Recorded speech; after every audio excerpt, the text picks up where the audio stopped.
Semifinal Mohun Bagan Bengaluru FC দুটোই খুব শক্তিশালী দল। অনেকে তো বলছেন এটাই ফাইনাল কার্যত। দেখুন ডুরান্ডের যারা এই 8 জনের মানে কোয়ার্টার ফাইনালে উঠেছে, আমি মনে করি 8টা দলই কেন এই এখনো সবে প্লেয়ারগুলো সবে প্র্যাকটিসে নেমেছে। এটা যদি আজ থেকে 3 মাস পরে হতো অন্য ধরনের খেলা হতো। তো এখন সবারই কাছে একটা প্রিপারেটরি টুর্নামেন্ট, সেই না আমার যেটা মনে হয়েছে 8টা দলই 19-20, মানে নিজেও গুনে হয়তো কিছু প্লেয়ার ভালো খেলে দেবে, কিন্তু 8টা দলই 19-20। সেখানে দেখুন ইস্ট বেঙ্গল লাজেনের কাছে হেরে গেছি, মানে কেউ বলতে পারে আপসেট রেজাল্ট। পাঞ্জাবের সঙ্গে আমাদের খেলায় কি ফল হতো কেউ জানে না, কিন্তু ভাগ্য আমাদের সহায় ছিল বলে আমরা জিতেছি। তো এইসব মিলিয়ে আমি সেই নিয়ে বলছি এই টুর্নামেন্টে প্রত্যেকটাই ভালো দল এখন যারা 8 জনে উঠেছে। সেখানে ব্যাঙ্গালোর তো ডেফিনেটলি সব মানে শক্তিশালী টিম, তো ভালো খেলা হবে আসলে। দেবাশিস দা, কিছুক্ষণ আগে বিধাননগর পুলিশ কমিশনার একটা আমরা পেয়েছি, পাঠিয়েছি আমাদেরকে, আমরাও প্রেস রিলিজ করে দিয়েছি, আমরা সোশ্যাল মিডিয়াতেও দিয়ে দিচ্ছি সুষ্ঠুভাবে। দেখুন আমরা, আপনারা জানেন আমি আগের দিনও বলেছিলাম, আমরা 4 দিন ধরে 3টে ক্লাবই অনেক চেষ্টা করে আবার আমরা মাঠে খেলা ফিরিয়ে আনতে পেরেছি। আজকে কলকাতার মাঠে খেলা হবে না, বাইরে চলে যাবে, সেটা কখনোই কাম্য নয়। খেলাটাই আমাদের কাছে আসুন মাঠের লোকেদের কাছে, সেই খেলাটা ফিরিয়ে আনতে পেরেছি। সেই খেলাটা যাতে হয় সুস্থভাবে, এমন কোনো ঘটনা না হয় যাতে ফাইনাল আবার হওয়া নিয়ে প্রশ্ন চিহ্ন এসে যেতে পারে। সেই জন্য আমি মনমান সমর্থকদের কাছে অনুরোধ, আপনাদের মাধ্যমে অনুরোধ, যে আপনার পাশের লোকটি যদি কোনো গণ্ডগোল পাকানোর চেষ্টা করছে দেখেন, তাকে আপনারা বিরত করবেন। খেলার মাঠে সমর্থকের, খেলার যে সমর্থক ফুটবলের সমর্থকের মতোই বিহেভ করুন, এবং সেখানে চলুন আমরা একসাথে সবাই কালকে আজকে বাংলার একটাই দল এখানে, তো বাংলার যত ক্রীড়াপ্রেমী উচিত মোহনবাগানকে সাপোর্ট করা ডুরান্ডের সাফল্যের জন্য। সেটাই আমি অনুরোধ করবো, যাতে ভালো করে টিম খেলে এবং তার পেছনে সমর্থকদের। আমি কালকেই একটা সুনীল ছেত্রীর একটা বক্তব্য পড়ছিলাম, বলেছে আমরা সমর্থকদের বেশি ভয় পাচ্ছি। তো সেই জন্য মোহনবাগান সমর্থকরাই মোহনবাগানের প্রধান শক্তি।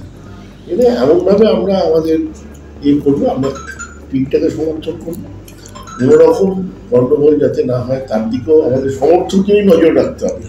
পুলিশ, আর্মি সবার উপরে কিন্তু মানুষ, তো সেই জন্য আমাদের সেটা দেখতে হবে যাতে আমরা সুস্থভাবে যাতে কলকাতায় ফুটবলটা আবার চলে। দেবাশিস দা, আরও একটা প্রশ্ন, রেফারিং কিন্তু বারে বারে আমরা এর আগেও ম্যাচেও দেখেছিলাম, তো প্রথমে পেনাল্টি পাওয়াটা নিয়ে, মানে সেমিফাইনাল ম্যাচ, সেক্ষেত্রে খুবই ভাইটাল ম্যাচ একটা আরও একবার, তো কি সেক্ষেত্রে একটা মানে ভাইটাল ইস্যু হতে পারে রেফারির ভূমিকাটা?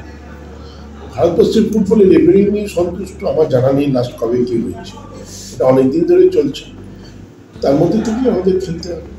মোহনবাগান সমর্থকেরা এবার মৌসুমের শুরু থেকেই প্রবল আশান্বিত ছিল যে বিশ্বকাপের জেমি ম্যাকলারেন এসে দর্শনীয় ফুটবল দেখাবেন, কিন্তু ডুরান্ডের সেমিফাইনালেও তার খেলার সম্ভাবনা নেই।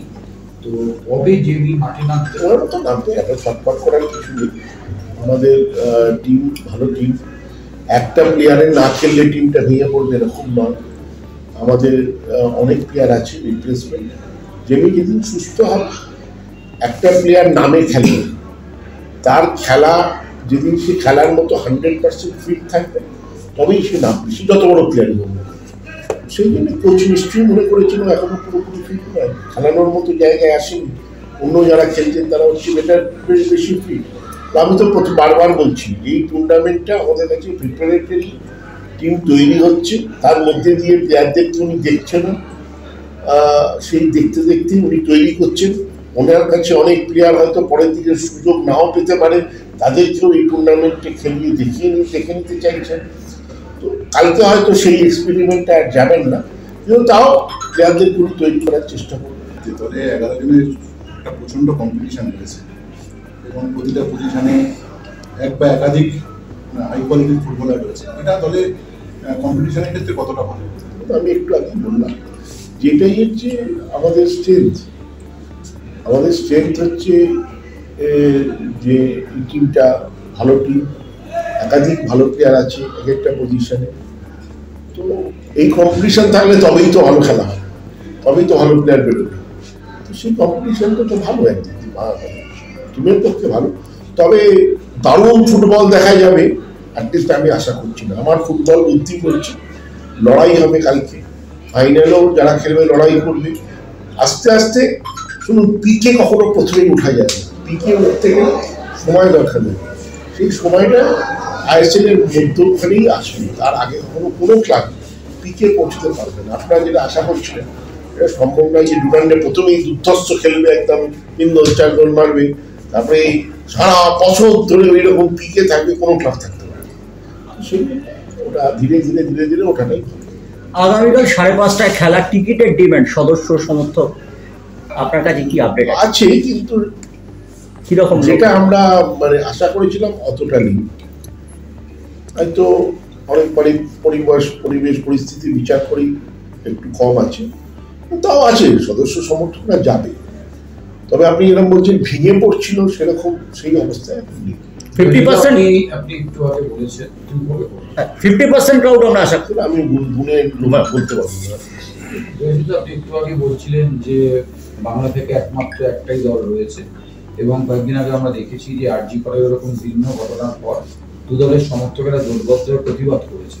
তো এই জায়গায় দাঁড়িয়ে কালকে বাংলার এই একমাত্র দলের জন্য আপনি কি ইস্ট বেঙ্গল সমর্থকদেরও আহ্বান করেছেন যারা মাঠে এসে বাংলার প্রতিনিধি মোহনবাগানের জন্য গলা ফাটাবে? কোন সমর্থক এলো না সেটা নিয়ে আমরা খুব চিন্তিত নেই। আমাদের মোহনবাগান সমর্থকরা কাফি আমাদের টিমের জন্য, তারা মাঠে এলেই যথেষ্ট।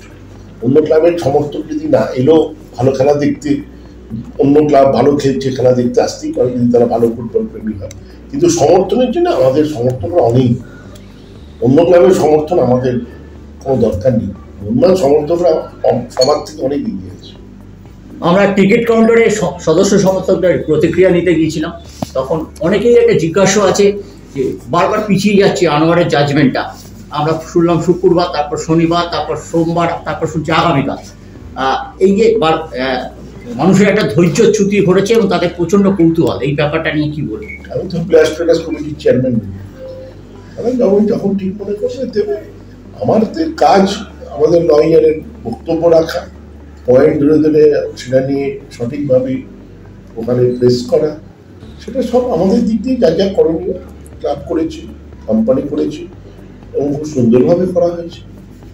এবার পিএসসি পাবলিক প্লেয়ার্স কমিটি কতদিনে বার করছিল তাদের উপর ডিপেন্ড করছে।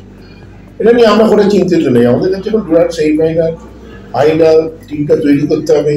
আইএসএল এর ইনঅগ্রেশন ম্যাচ আমরা হোস্ট করছি, তো সেই জন্য অনেক কাজ আছে এখন, সেসব নিয়ে আমরা চিন্তিত। পিএসসি রেজাল্ট যবে হবে হবে। পূর্ব অভিজ্ঞতা কি বলে? সেদিন ধরে প্রশাসক হিসেবে এই কেস তো নতুন না, এটা বুঝলাম না। এই আনোয়ার কেসে পূর্ব অভিজ্ঞতা কি বলে? মানে এই ধরনের কানোয়ারের ধরনের আপনি যেটা বলছেন না, ফিফা রুলসে অনেক আপডেশন হয়, এরকম নয় 20 বছর আগে যে রুলটা ছিল এখনো তাই আছে। রুলসে অনেক আপডেশন হয়, আইনে অনেক আপডেশন হয়, এখন অনেক শক্ত কঠিন হয়ে গেছে। এখন ওইভাবে কোনো মানে মাপ করা ক্ষমা করা ব্যাপারগুলো অনেক কমে গেছে। তো সেই জন্য আইন ধরেই ওরা করছে, তো সেই জন্য হয়তো টাইম লাগছে। এই টিকটিকটা কার হয়ে গেছে, টিকটিকটা সাইলেন্ট করে দেবে। আর কিছু আছে? লখনৌতে 2 তারিখে একটা ম্যাচের ব্যাপার আছে, এই আপডেটটা একটু দেবেন যে খুব আপনাদের 7টা প্লেয়ার চলে যাবে। না, আমাদের তো খেললে ওই আমাদের যেটা কলকাতায় লিগ খেলছে ডেভেলপমেন্টের, সেটা ওইটা তো আর কোনো, এটা একটা ভালো প্রয়াস, তার জন্য এটা তো আর কোনো খেলাটার কোনো নেই। হচ্ছে ম্যাচটা এবং যাচ্ছেন, ম্যাচটা সম্ভবত হচ্ছে। আচ্ছা, এবং এখন আমরা কালকে সেমিফাইনাল নিয়ে বেশি ব্যস্ত। হ্যাঁ, আমাদের প্রিপারেটরি টিম তো আছেই একটা, যদি হয় তো যাবে। আপনাদের কাল ডুরান্ড সেমিফাইনাল, আবার কলকাতা লিগের ম্যাচ দেওয়া হয়েছে 3টে হয়ে গেল। কি রোজই কোয়ার্টার ফাইনালও দেওয়া হয়েছিল। আমাদের দেখবেন এখনো দেওয়া হচ্ছে 31 তারিখ কালীঘাট ফুটবল লাভার অ্যাসোসিয়েশন। মানে যদি আমরা ফাইনাল খেলি, ও যেদিন কোয়ার্টার ফাইনাল থাকে সেদিন খেলা দেয়, যেদিন সেমিফাইনাল থাকে সেদিন খেলা। এটা দেখছি আমাদের পক্ষে গোল্ডাপ, এটা দেওয়া ভালো, তার আমরা ম্যাচগুলো দিচ্ছি, কলকাতা লিগও দিচ্ছি আর দিকে ম্যাচ দিচ্ছি, এটা দিতে ভালো।